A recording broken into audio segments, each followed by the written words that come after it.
Hi guys, welcome back to another video. Hope everybody's doing good and well as usual.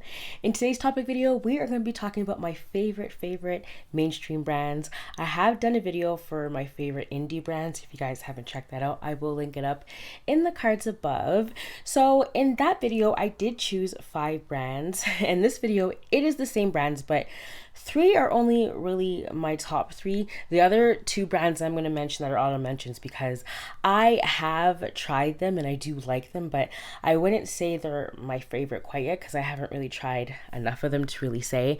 And I feel like when you have a significant amount of a brand in your collection, that's when you can really know if they're your favorites.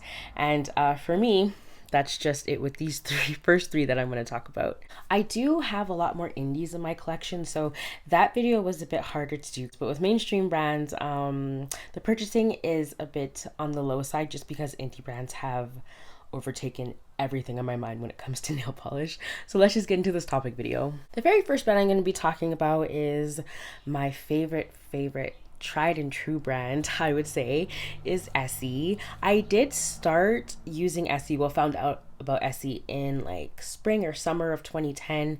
My sister had brought home this polish called Exotic Lyras and I fell in love with it. It's not such a unique color. It's a bright fuchsia cream, but it just spoke to me, and it made me jump on the website immediately. And then I found out about Mint Candy Apple, which is a staple. The original anyway. It has been reformulated.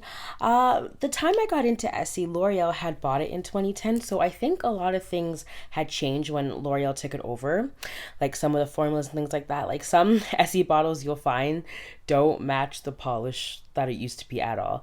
A good example of that is turquoise and Caicos. I'm not sure. That polish has been so many different shades. I don't even know what the original is. Now, before trying Essie, I had used a couple OPIs, but OPI didn't really ignite my love for nail polish as much as Essie did. So when I did find out about Essie, I just dove right in head first, and I haven't come up for air ever since. Back in the day, also, Essie used to have color stories. So they would introduce a new collection and just write a story about each polish that came together in one little tale. And it was really cool, but they don't really do that anymore. I just like those little details in brands that really entice you about a collection or just about the brand in general. I do hope that they start that again, or maybe they have and I've just missed a few, but this first year I actually did purchase the full Essie Spring 2023 collection. I just loved the color palette. They're not super unique finishes. I was initially only gonna get the topper, but I did like all 6, so I purchased all of them, and you guys will see it in my upcoming haul. My favorite Essies I want to talk about, one of them is called So Psyched, and it is a beautiful like mossy sage color with this really incredible gorgeous silver shimmer in there. This came out in their 2010 collections, which is one of my favorite fall collections of all time. It's just that palette was just so simple and very bold and striking for the fall time, and this is quite an unusual color. I would categorize it to my ugly pretty colors, but I just think it's just pretty. Like, I would just wear this any time of the year. It's so good. The second one I won't talk too long about because I feel like I sound like a broken record, but that's what you sound like when you just love polishes over and over again.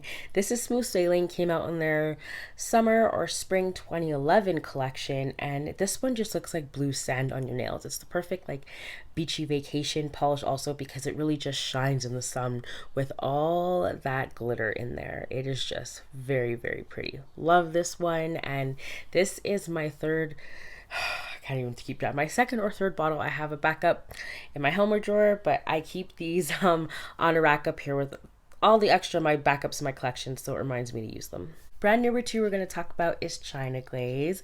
Now, I found out about China Glaze right after finding out about Essie, basically, because then I was just on the hunt about finding about some new mainstream brands. I didn't even know they were called mainstream brands at the time. I just knew they were nail polish brands. China Glaze really puts in that A+ effort to make indie polishes, and I appreciate them so much for that.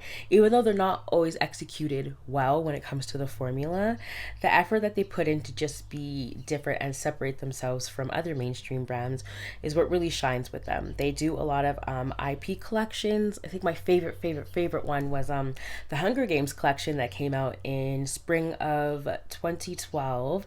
I don't know if you guys know this, but there was a big lawsuit between the movie company and China Glaze, because I think China Glaze had released some of the colors too early, and I think actually some of them were supposed to be different than the original collection, but since they got released too early, they had to change them. So there was a big lawsuit. I think they settled for something, but crazy how I didn't even know that nail polish get into lawsuits like that. It's kind of nuts. But that did happen, and that collection just had some of the most amazing colors in it. I think that collection really shined for China Glaze. It was the first time I've really seen them do something so different instead of sticking to like the usual creams and usual finishes that they gravitated towards. The only con I will say about China Glaze is that their formulas, they aren't always the best. Sometimes they're really watery, especially when it comes to their neons. But in the last few years, they have really, really improved, especially when it comes to their yellow formulas. Very, very impressed with those. Another thing they do really well is taking one color and putting it into a whole collection and having different takes on them. So they did this for blues, they did this for whites, they did this for blacks with their Painted Black Halloween collection, and for browns for a summer collection. And that's what kind of inspired me to do my colors by number series. So yeah, the first two China Glaze polishes I ever tried were Purple Panic and Turned Up Turquoise, and they're both matte polishes that dry down to really, really interesting finishes. And that's when I kind of realized that China Glaze's formulas were kind of off because they chipped on me like the next day, but I still just love the color. And two of my favorites from China Glaze, the first one is called Strawberry Fields. This did come out in the summer of 2010 in a glass flake collection. They were all based on fruits, and this one is a really, really like hot fuchsia pink with some gold glass fleck. Well, this is the perfect toe color, perfect manicure color in the summertime. This just shines in the sun. Too good, and definitely one of my favorite China Glazes of all time. And the second one is from their Wizard of Oz collection that came out in 2010 as well. This collection was so cute, and this is also a collection that infamous Ruby Pumps did come out in, but the purple called Cook of Courage is so good. It looks like a purple night sky. This is a polish that I wish I had the same fame as Ruby Pumps, because it's a purple and it's just so pretty. The glass flakes in here really shine. They range from like silver to blue to a bit of pink. So this is a quite an interesting polish, and of course, it's one of my top China Glazes. It's purple. It's purple from China Glazes. I have spoken about China Glaze purples before. They are definitely my tried and true when it comes to this color. So that was China Glaze's Cook of Courage. So the last brand I'm going to talk about before we dive into my honorable mentions is Sally Hansen. Now, I used to have a lot of Sally Hansens in my collection, but I did give some of them away. But they are one of those brands that is really, really great for a drugstore brand, especially since they come out with different lines. Now, the only issue I have with that is the different bottle sizes that they have. That can be a bit frustrating, especially with their Insta-Dry line. It's like this weird triangle shape. It still makes for good storage, but it's just like an awkward shape to a bottle. They do a lot of fun IP collections, just like China Glaze. They did a Crayola one. They've done a jelly beans one, or jelly bean, the flavored jelly beans, and another one that like Sour Patch Kids. They came out with an amazing topper that looks like the sugar that's on the Sour Patch Kids. It's identical. That polish totally emulates the inspiration, and I loved it. It's called Sweet and Sour. I haven't been able to find it. It's always sold out when I go to the drugstore, but one day I will get it. Two of my favorites from this brand is one from their Extreme Wear line. This is called Jazzy Jade. I did buy this one for the name because I love alliteration, but I also am in love with this color. Jade is one of those universal colors that just looks good on everybody, and I will wear this any season because that shimmer in there is just so strong. Imagine putting like an even greener topper on this. Oh my god, this was just shine. So definitely a top pick. Next is one from their Insta-Dry line, which is my favorite line of polishes that Sally Hansen comes out with. This is called Jet Setter, and it is a beautiful ocean blue. It has a jelly formula, so it really looks like dripping water on your nails. I love this one. I've talked about it a few times now, but this is definitely one of my favorite colors in their Insta-Dry line. I try to wear this. I think it's a great transitional color too because it has that pool water look, but also that fall I'm ready for blue jeans look. So really love this one out of line. I highly recommend it. So that was my Sally Hansen favorites. And the last two brands I'm going to talk about that are more honorable mentions are Color Club and Orly. So I haven't talked about Color Club too much on my channel because I only have about 10 of them in my, no, I think maybe 15 in my collection. I haven't tried all of them, but the ones I have tried, I do understand why this brand is loved when it comes to holographics. But they're the ones that I don't gravitate towards the most, just because hollow is just kind of, it's not my favorite finish, but it's beautiful in the sun. So I do have a few that I really do love. And one of them is called Crystal Baller. This polish is 100 times worth the hype. This is one of those hollows that looks good indoors and outdoors. You can see it indoors.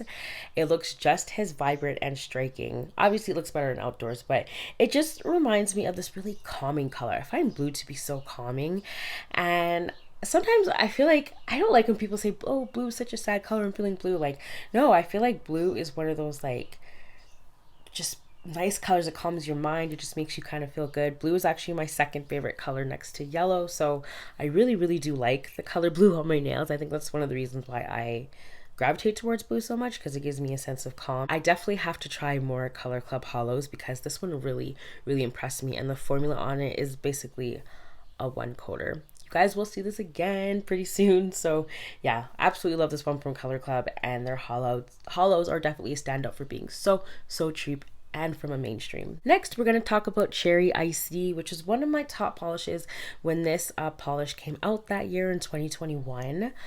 I absolutely love this. It's like a fluorescent orange pink color, but it's not so bright. It's also kind of muted at the same time. It's very, very unique.